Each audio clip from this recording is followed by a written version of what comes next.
उनमें रहने वाले लोग प्रोटेस्ट कर रहे हैं, लोगों के साथ साथ बच्चे भी प्रोटेस्ट पर उतरे हुए हैं और इस प्रोटेस्ट के अंदर अब एंगल कोर्ट का तो है ही, राजनीति का भी एंट्री कर रहा है।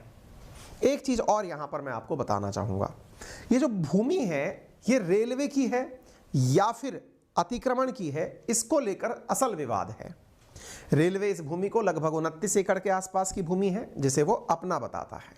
ठीक है साहब, तो उम्मीद है कि मैंने आपको इन शॉर्ट बहुत सारी बातें यहां पर बताने का जो प्रयास किया वो लगभग आपको क्लियर हो गई होंगी। अब हम थोड़ा आगे बढ़ते हैं, चलिए सिलसिलेवार तरीके से आपको सारी बातें बताना शुरू करते हैं। तो देखिए यहां पर 4000 परिवारों को संकट है, 3 सरकारी स्कूलें टूटेंगी और 1 पब्लिक हेल्थ सेंटर यहां पर टूटेगा हल्द्वानी के अंदर यदि डेमोलिशन हुआ, यानी कि इनको तोड़ा गया। और इस एनक्रोचमेंट के अंदर जो हल्द्वानी के अंदर है, इस एनक्रोचमेंट को हाईकोर्ट के आदेश के अनुसार तो तोड़ देना चाहिए, यानी इस अतिक्रमण को हटा देना चाहिए, लेकिन अब लोग सुप्रीम कोर्ट में राहत लेने के लिए पहुंचे हैं। यानी आज का मसला क्या है, तो मसला यह है कि इस अतिक्रमण वाली भूमि को हटाने का हाईकोर्ट ने तो आदेश दे दिया है, लेकिन हाईकोर्ट के आदेश को चैलेंज करने के लिए आज सुप्रीम कोर्ट में याचिका दायर की गई है।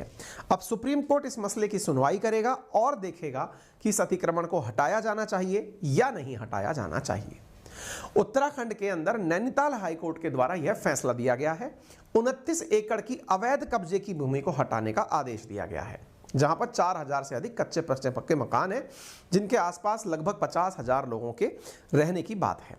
इस केस के अंदर जो प्रभावित पक्ष है उनकी तरफ से केस लड़ने के लिए आए हैं सलमान खुर्शीद, जो कि कांग्रेस के नेता हैं, पहले मंत्री भी रह चुके हैं सुप्रीम कोर्ट में, इसमें प्रभावित पक्ष की पैरवी करेंगे। और वहीं प्रशांत भूषण, जो कि पहले कनेक्टेड रहे हैं, एक्टिविस्ट एंड लॉयर हैं, आम आदमी पार्टी से जिनका लंबा संबंध भी रहा है, वरिष्ठ वकील हैं, और ये भी प्रभावित पक्ष की तरफ से यहां पर अपनी बातें रखेंगे। घटना कब से शुरू हुई? रिसेंटली हाई कोर्ट ने ताजा आदेश 21 दिसंबर को दिया था, रेलवे से कहा था कि हल्द्वानी में जो भी अतिक्रमण की भूमि है इसको खाली करवाया जाए। उसके बाद में additional division rail manager ADRM administrative officers के साथ में यहां पर लगे हुए एनक्रोचमेंट को हटवाने के लिए पहुंचते हैं और वो तस्वीरें वायरल होती हैं। उसके बाद से लोगों का प्रोटेस्ट शुरू हो जाता है। लोगों के प्रोटेस्ट में जो सबसे इंपॉर्टेंट चीज थी वो ये थी कि भाई जब लोग यहां पर प्रोटेस्ट कर रहे हैं, क्योंकि प्रशासन अपन को केवल और केवल ऑर्डर की पूर्ति के लिए यहां पर आया हुआ है कि भाई अगर हमको आदेश दिया गया है कि जगह खाली करानी है तो जगह खाली कराने के लिए हमें क्या क्या तरीके अपनाने होंगे, यहां पर पूरी चीजें चल रही हैं। ठीक है, अच्छा, अब चूंकि यहां पर सब तरह के पद वो बने हुए हैं, तो एक चीज यहां पर निकल के आती है और वो ये है कि कुछ लोगों का तो कहना है कि साहब यहां पर जो घर बने हुए हैं उन घरों पर अतिक्रमण तो आपकी जो भाषा में है वो तो ठीक है, लेकिन असल मुद्दा ये है कि यहां पर लोगों का जो मानना है, एक मिनट,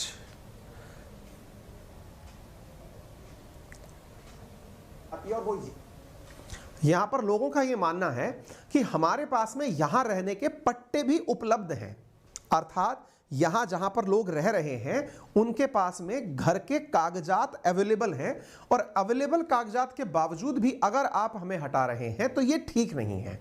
लोगों का यहां पर यह मत है। ठीक है, तो यहां पर एक जो लाइन लिखी गई है, जैसे वायर ने लिखी है कि residents targeted for eviction in Haldwani claim political motivation behind decision. Wire इस खबर को लिखता है कि यहां पर मुस्लिम मेजॉरिटी है इस क्षेत्र के अंदर, इसलिए उन्हें टारगेट किया जा रहा है इस जगह के अंदर, वन भूलपुरा के अंदर। ये लोग यहां रहने आ कैसे गए? तो इसके पीछे की कहानी बताई जाती है कि आजादी के समय की कहानी है।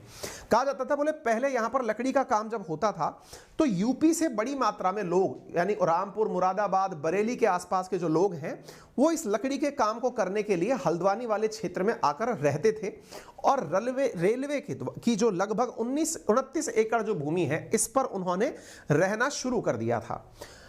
असल में जब काम करने यहां आए तो काम करने आए मजदूरों की भांति, और मजदूरों की भांति यहां आकर के रेलवे की जो जमीन थी उसी पर इन्होंने रहना शुरू कर दिया। रेलवे की भूमि पर रहते हुए इनकी 3 बस्तियां बन गई। एक बन गई गफूर बस्ती, एक बन गई ढोलक बस्ती और एक बन गई इंदिरा नगर के नाम से बस्ती। वर्तमान में यहां पर 4 सरकारी स्कूल, 11 निजी स्कूल, 1 बैंक, 2 ओवरहेड पानी के टैंक और 10 मस्जिद और 4 मंदिर हैं। अब मुद्दा यह है, लोगों का जो तर्क है कि जब सरकार ने यहां पर इतनी सारी सुविधाएं विकसित की, भाई सरकारी स्कूल यहां बनाया, यहां पर हॉस्पिटल बनाया, यहां पर मस्जिद, स्कूल्स ये सब बनवाई, तो ऐसी स्थिति में यहां पर पहले सरकार को यह नजर क्यों नहीं आया कि यह काम सरकारी भूमि पर है या कब्जे की भूमि पर है? भाई लोग रह रहे हैं तभी तो आपने स्कूल बनाए ना। तो इसमें फिर मामला निकल कर आता है रेलवे की भूमि वर्सेस राज्य सरकार की भूमि का। तो देखिए इसमें मसला